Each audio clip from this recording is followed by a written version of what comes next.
भारत पर 50% टैरिफ लगाने से पहले ट्रंप ने अपनी मीडिया को इकट्ठा करके एक प्रेस कॉन्फ्रेंस करके ये कहा था कि मैं भारत पे अतिरिक्त टैरिफ इसलिए लगा रहा हूँ ताकि जिन चीजों के लिए अमेरिका भारत पे निर्भर करता है वो चीजें अमेरिका खुद अपने यहाँ बनाए। हमें दवाई, चावल, कपास या ज्वेलरी जैसी चीजों के लिए भारत जैसे देशों पे निर्भर रहने की जरूरत ना पड़े। अमेरिका एक स्वतंत्र देश है, दुनिया का सबसे ताकतवर देश है। हम चाहे तो कुछ भी उगा या इजाद कर सकते हैं, हमें किसी पर भी निर्भर रहने की जरूरत नहीं। इसलिए मैंने भारत पे टैरिफ की घोषणा की ताकि कल को भारत ने हमें कुछ देना बंद कर दिया तो हमें टेंशन लेने की जरूरत नहीं, क्योंकि उस चीज को हम अपने यहाँ बना चुके होंगे। अब ट्रम्प का ये भाषण सुनने में तो बड़ा अच्छा लगता है कि किसी पर निर्भर रहने से अच्छा उसे खुद बनाओ, लेकिन असलियत में देखे तो ऐसा मुमकिन ही नहीं कि हर कोई हर चीज के लिए आत्मनिर्भर हो। हर देश को किसी न किसी चीज के लिए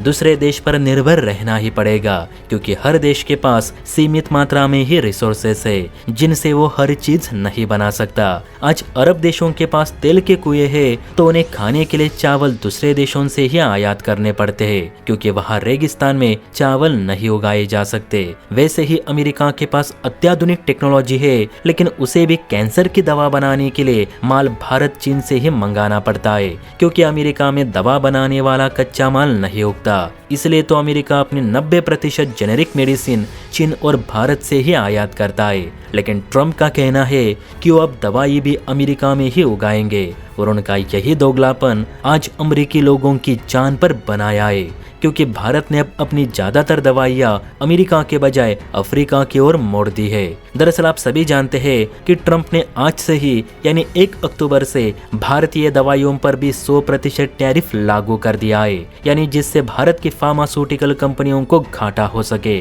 अब 100% टैरिफ लगाया तो घाटा तो होगा ही, लेकिन थोड़ी देर के लिए, क्योंकि जैसे भारत अमेरिका को जेनेरिक दवाइयाँ बेचता है वैसे ही अफ्रीकी और यूरोपीय देशों को भी सप्लाई करता है।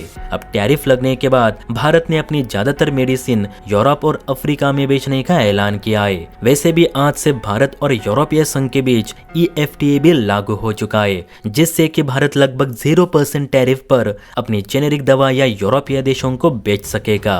अब इससे अमेरिका को परेशानी जरूर होगी, क्योंकि भारत ने अमेरिका को दवाइयों की सप्लाई कम कर दी तो अमेरिकी अस्पतालों में मेडिसिन की शॉर्टेज जरूर होगी, जिससे इलाज में काफी दिक्कतें आएंगी। और ट्रम्प जो कह रहे हैं कि वो अमेरिका में ही दवाइयाँ बनाएंगे, लेकिन उसके लिए रॉ मटेरियल भी तो अमेरिका के पास होना चाहिए। अगर कच्चा माल ही नहीं होगा तो क्या ट्रम्प अपनी नॉनवेज गायों के गोबर से दवाइयाँ बनाएंगे? और अगर मटेरियल है भी तो नए सिरे से कोई दवाई बनाने के लिए सालों की रिसर्च की जरूरत पड़ती है। इंसानों पर आजमाने से पहले उसके टेस्ट लेने पड़ते हैं, वर्ल्ड हेल्थ ऑर्गेनाइजेशन से सर्टिफिकेट की जरूरत पड़ती है, तब जाकर आप उस दवाई को इंसानी इलाज के लिए इस्तेमाल कर सकते हैं, और इसमें 5 से 15 सालों का भी वक्त लग सकता है। अमेरिकी सलाहकार स्टीवर्ट मैथी ने भी ट्रम्प को चेताया है कि ट्रम्प खुद को बेटर दिखाने के चक्कर में अमेरिकियों का ही नुकसान कर रहे।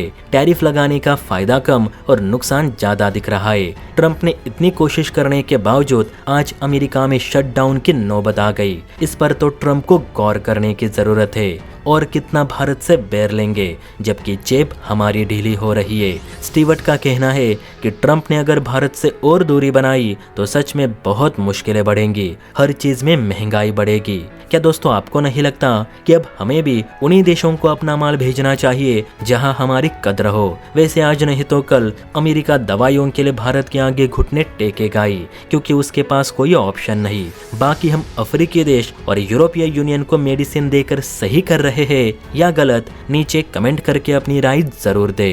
और हाँ, वीडियो अच्छी लगी हो तो बेल आइकन प्रेस करके चैनल को लाइक एंड सब्सक्राइब भी जरूर करें। जय हिंद।